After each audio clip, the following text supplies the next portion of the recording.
She's too pretty to be smart. That was the first thing I heard on my first day at Technova. Not welcome to the team, not excited to work with you. I'm Sophia Morrison, Stanford MBA, 3 years at Goldman Sachs. But apparently all they saw was blonde hair and a pretty face that didn't look serious enough for finance. On my first morning, I overheard Sarah from HR whispering to Jessica by the copy machine, their voices carrying just enough for me to catch fragments. Stanford MBA? Yeah, right. You don't get hired at her level looking like that without some extra help, if you know what I mean. Probably has someone upstairs looking out for her. These finance positions don't just fall into your lap. Their whispers followed me to my desk, sharp and cutting. I unpacked my belongings in silence, pretending I hadn't heard them questioning everything I'd worked years to achieve. Bet she's never even seen a real financial model. Just knows how to smile pretty in interviews. I thought I was joining a workplace. Instead, I'd entered a battlefield where my qualifications meant nothing and my appearance meant everything. A place where respect was rationed based on assumptions, where intelligence was measured on how well you play office politics, where my honest work couldn't compete with Kevin's confident handshake. This wasn't about merit. It was about a fundamental belief that someone who looked like me couldn't possibly be smart enough to belong anywhere that mattered. For 12 months, I put up with what felt like being slowly erased from existence. The women were the cruelest. Sarah, Jessica, and Amanda gossiped that I must have had powerful connections to land a role like mine. Pretty girls don't get in on merit. They'd exclude me from lunches, but then ask probing questions about my dating life, then twist my answers into office gossip about mysterious dinner dates with older men. The men dismissed me differently, but just as effectively. Kevin would interrupt my presentations to clarify points I'd already explained, then present my work as his own insights. Every achievement was made smaller, every contribution credited to someone else. Lisa Martinez would assign Kevin to present my quarterly report while asking me to coordinate catering. They made me smaller every single day, turning me into the team secretary for presentations of my own work. But this is the story of the day I reminded them exactly who they were dealing with. It's 9 a.m. on Thursday morning, and I'm watching my coworkers celebrate what they think is their sure win. The conference room buzzes with electric energy, everyone dressed in their best suits, confidence radiating like they've already won the lottery. Coffee cups and pastries litter the fancy table while they bask in their expected success. Kevin adjusts his tie with smug satisfaction. $50 million? Series C funding from Morrison Capital? We're about to hit the big leagues. Lisa beams at the head of the table, her voice dripping with self-praise. Morrison Capital doesn't invest in just anyone. This puts us in the big leagues and proves everything we've been building. She's talking louder than necessary, like she wants the whole floor to hear. When my phone buzzes with a text, she shoots me an annoyed look. Sophia, could you put that away? Some of us are trying to focus on important business. The woman who spent a year making my contributions seem smaller now acts like she's personally responsible for this opportunity. I sit quietly in the corner, taking notes like the good little helper they think I am, while they discuss the deal that's going to change everything. What they don't know, what they've never bothered to find out, is that Morrison Capital's managing partners are my father and 2 brothers. The irony tastes bitter in my mouth as I watch them plan presentations of my own work. Amanda gushes about Morrison Capital's pickiness, her voice carrying that breathless quality people get when discussing wealth they'll never have. I heard they only work with companies that have serious growth potential and rock-solid financial basics. They're incredibly picky. She's clearly Googled the Morrison family, probably spent her morning reading Forbes articles about their investment philosophy and $3 billion portfolio. Jessica nods eagerly, adding her own research. The Morrison brothers are like business royalty. I read they personally review every single deal. Amanda glances at me with that fake sweet smile. Sophia, you should take notes on this. It's probably way above your usual level, but good learning experience? Kevin responds with characteristic arrogance, leaning back in his chair like he owns the place. Well, obviously they see our potential. Our Q3 numbers were phenomenal. He's literally presenting my work while I sit 10 feet away, invisible. Sarah chimes in with fake modesty, then looks directly at me. I mean, we have been working so hard. It's nice to finally get recognition from the top players. Some of us actually understand what it takes to impress investors like Morrison Capital. The emphasis on some of us hits like a slap, Jessica adds with a patronizing smile. Don't worry, Sophia, you'll understand this stuff eventually. These high-level deals are pretty complex. My Q3 numbers. The analysis I stayed until midnight perfecting while Kevin was at happy hour with clients. The models I built during weekends when normal people were living their lives. But I stay silent, watching them bask in credit for work they never did, planning celebrations for success they didn't earn. Sarah leans forward conspiratorially, her voice dropping to a whisper that somehow feels more insulting than shouting. I heard the Morrison family is worth over $3 billion. Can you imagine? And they're interested in little old us. She glances at me while saying, little old us, with a smirk, like I should be grateful to even witness this conversation. The condescension in her tone suggests she thinks I'm equally impressed by numbers I've known my entire life. She has no idea that I grew up hearing these figures discussed over family dinners, that Morrison Capital's portfolio performance is as familiar to me as my own address. Jessica adds how they've got the strongest financial team in the sector. Kevin's presentation last month was absolutely brilliant. No wonder Morrison Capital is interested. I clear my throat softly. Actually, I noticed in the Morrison research that they really focus on… Jessica cuts me off mid-sentence, rolling her eyes like I've just suggested something ridiculous. Sophia, she says with that sassy tone she reserves for interrupting people she thinks don't matter. The grown-ups are talking about strategy here. Maybe save the questions for later. Kevin's presentation. Built entirely on my research, my models, my months of market analysis that he'd stumbled through like he was reading the slides for the first time. Which he basically was, since I'd finished the deck at 2 a.m. the night before while he slept peacefully in his suburban home. The memory of watching him fumble through my work while taking full credit still makes my stomach twist with humiliation. Tom leans forward eagerly. So, when do we figure out who's doing what for the Morrison meeting? When do we start planning? Lisa pulls out her tablet, completely ignoring my presence as she scrolls through notes. Kevin, you'll obviously handle the main money presentation. Tom, I need you on comparing us to other companies. Amanda, getting nice comments from our clients. She continues giving out jobs like I'm not even in the room. Kevin nods seriously, already acting like the star presenter for work he didn't create. Amanda raises her hand like we're in elementary school. Have we actually met the Morrison people yet? Like, in person? Just phone calls so far, Lisa responds, her voice dropping to that whisper people use when discussing important clients. But from what I understand, they really look closely at company culture and how teams work together. They dig deep into the people behind the numbers. Lisa thought the phone calls were the beginning. What she didn't know was that the real evaluation began the day they hired me. If only she knew that Morrison Capital had already been researching for months, reviewing our work and finding everything impressive, specifically the financial modeling and analysis. What they didn't know was that every positive comment came from work I'd done in silence while Kevin took credit. Kevin laughs, gesturing around the table at everyone except me. Good thing we have such a strong leadership bench. The casual dismissal hits like a slap. I keep taking notes, invisible as always, while they discuss their bright future built on my foundation. Tom from marketing asks about presentation strategy, and Lisa announces that Kevin will handle the financial projections. He has the best grasp of our metrics and growth trajectory.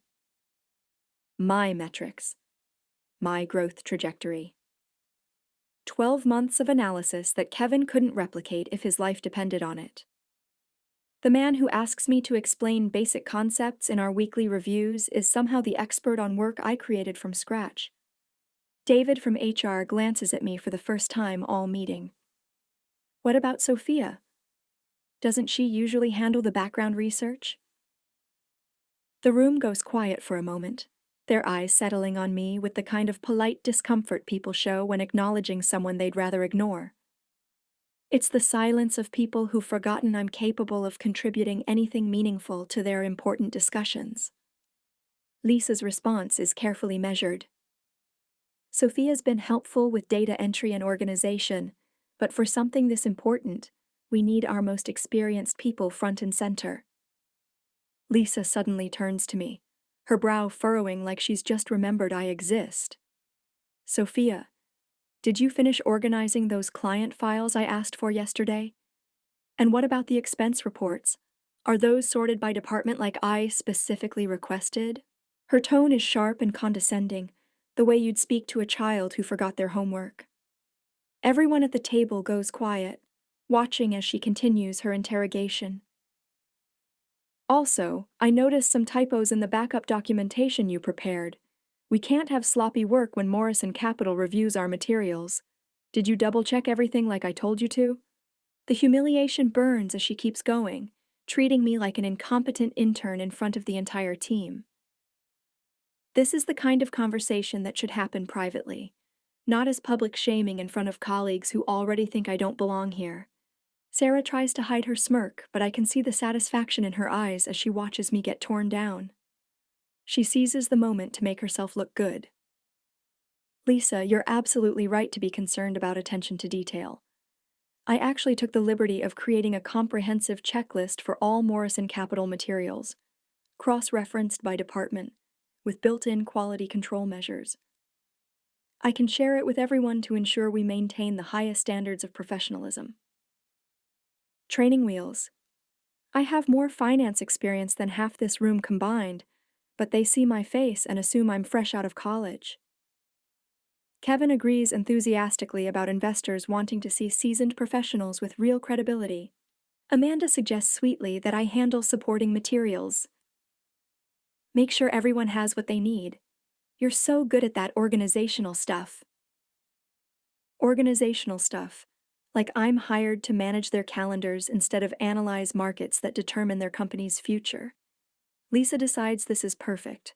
I'll prepare backup documentation, handle logistics, make sure the presentation flows smoothly while Kevin focuses on the big picture.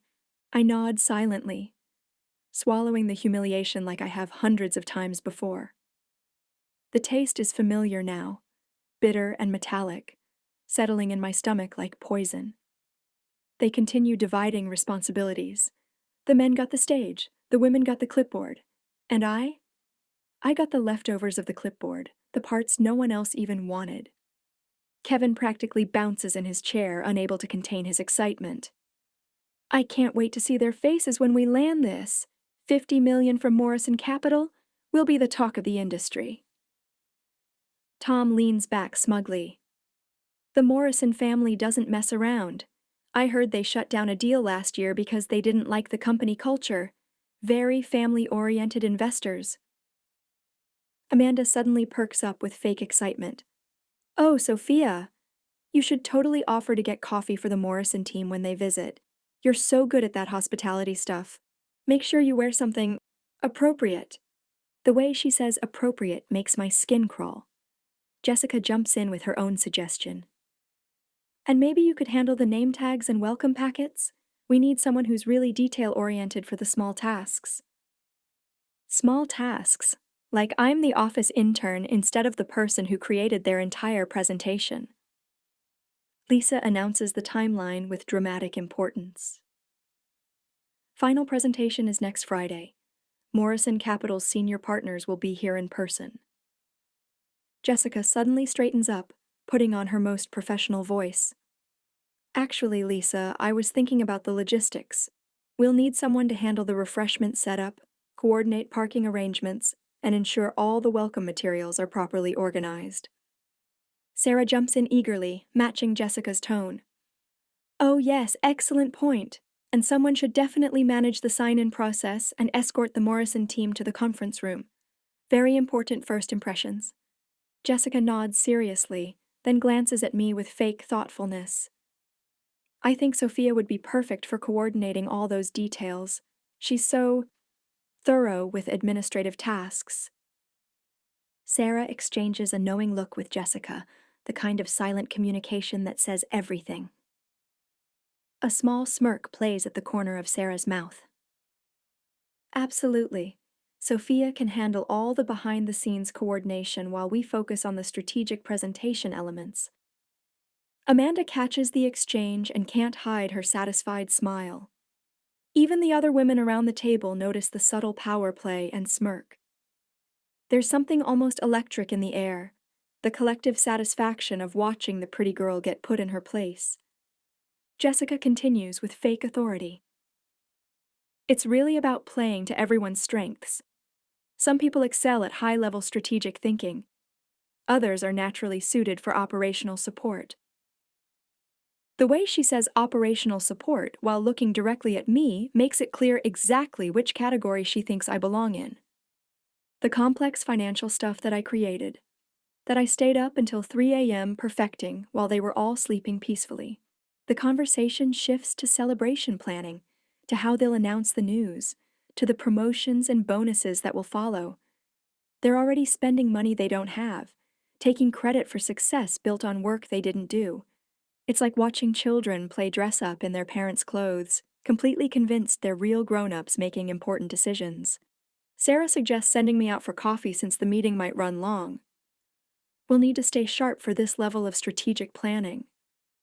Send me out for coffee while they plan presentations of my work. Lisa agrees immediately, asking me to grab everyone's usual orders and pastries from the place down the street. I stand up, gathering my notebook, feeling the familiar sting of being dismissed from decisions about my own creation. As I head toward the door, Jessica whispers to Amanda just loud enough for me to hear. She's so lucky to be here for this. Most girls like her never get to see deals this big up close. Girls like her. As if I'm some outsider who snuck into the room instead of the architect of everything they're celebrating. Amanda whispers back about how sweet it is that they include me in meetings like this, how very generous.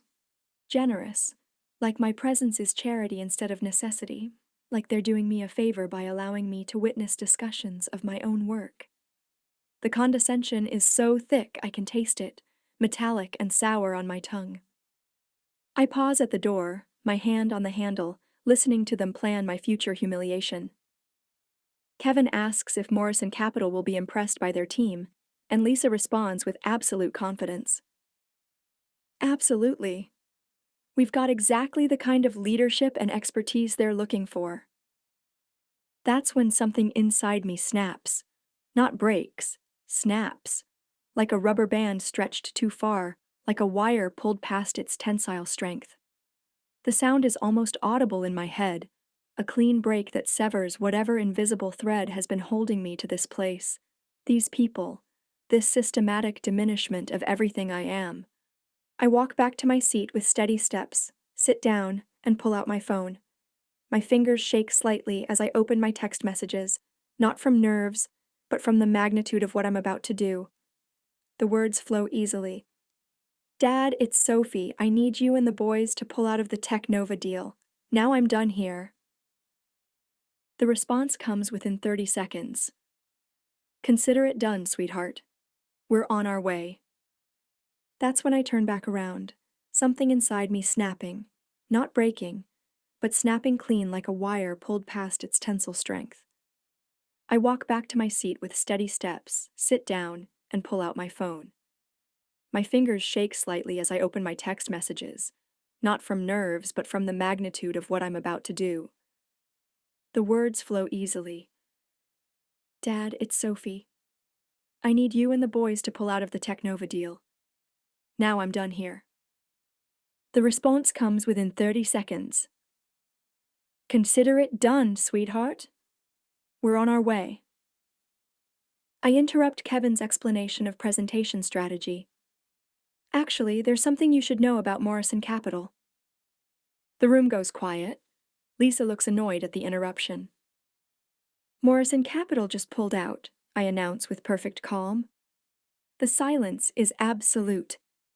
Lisa's voice comes out as barely a whisper asking what I mean. Kevin demands desperately how that's possible. I mean, James Morrison, the managing partner, just decided Technova isn't a good cultural fit for their investment portfolio. Sarah stammers that it's impossible. The deal was practically done. Was it? Because James Morrison doesn't invest in companies that don't respect talent, companies that take credit for other people's work, companies that treat their employees like decoration. Amanda asks desperately how I would know what James Morrison thinks. I smile for the first time in 12 months. Because James Morrison is my father, and David and Michael Morrison, the co-managing partners, are my brothers. The silence that follows is absolute. Kevin's protest comes out weak and desperate about me lying. Am I? I pull out my phone and show them the text thread. Dad, it's Sophie. I need you and the boys to pull out of the Technova deal. I scroll to the response. Consider it done, sweetheart. We're on our way. For 12 months, you've treated me like I'm too pretty to be competent, too young to be taken seriously, too nice to deserve credit for my own work. You've given my presentations to Kevin, my analysis to other people, my recognition to anyone but me. Lisa frantically tries to claim there's been a misunderstanding. You want to know why Morrison Capital was interested in Technova? Because their daughter works here, because they've been watching this company for a year, waiting to see if you'd recognize the talent you already had. Kevin starts desperately suggesting they'll reconsider. They don't reconsider. They protect what matters to them, and I matter to them more than your company's survival. Through the windows, I can see 3 black luxury cars pulling up. My family dropping everything to come get me. That's them now. Come to collect their daughter from the company that didn't deserve her. I walk toward the door as Amanda begs me to reconsider. You had 12 months to fix this. Instead, you chose to believe I was incompetent rather than wonder why Morrison Capital was interested in your little company in the first place. I pause at the door and look back. For the record, Kevin, those financial projections you've been presenting as your own work, every model, every analysis, every late-night revision, that was all me. The $50 million you just lost, that was contingent on me being treated as a valued member of this team. I walk out of Technova's building into the afternoon sunshine. My father is waiting on the sidewalk, his expression thunderous with protective fury. How bad was it, sweetheart? He asks, wrapping me in arms that have always meant safety. Bad enough. They spent a year treating me like hired decoration while building their success on my work. Michael puts his arm around me, his jaw tight with controlled anger. Tell us everything, Michael says. The weight of the day suddenly crashes over me like a wave. All the months of humiliation, the final confrontation, the satisfaction of watching their world crumble, it's exhausting in the way that justice often is. Later. Right now, I just want to go home. As our convoy pulls away, I look back at the building where I'd spent a year trying to prove I belonged. In the windows, faces pressed against the glass watch in horror as they realize exactly who they'd been dismissing. 6 months later, Technova filed for bankruptcy. The company that thought I should be grateful for conditional acceptance learned that consequences have perfect timing. My name is Sophia Morrison. I'm the daughter of Titans, and I learned the hard way. Respect isn't earned by making yourself smaller. It's claimed by knowing your worth and having the power to enforce it.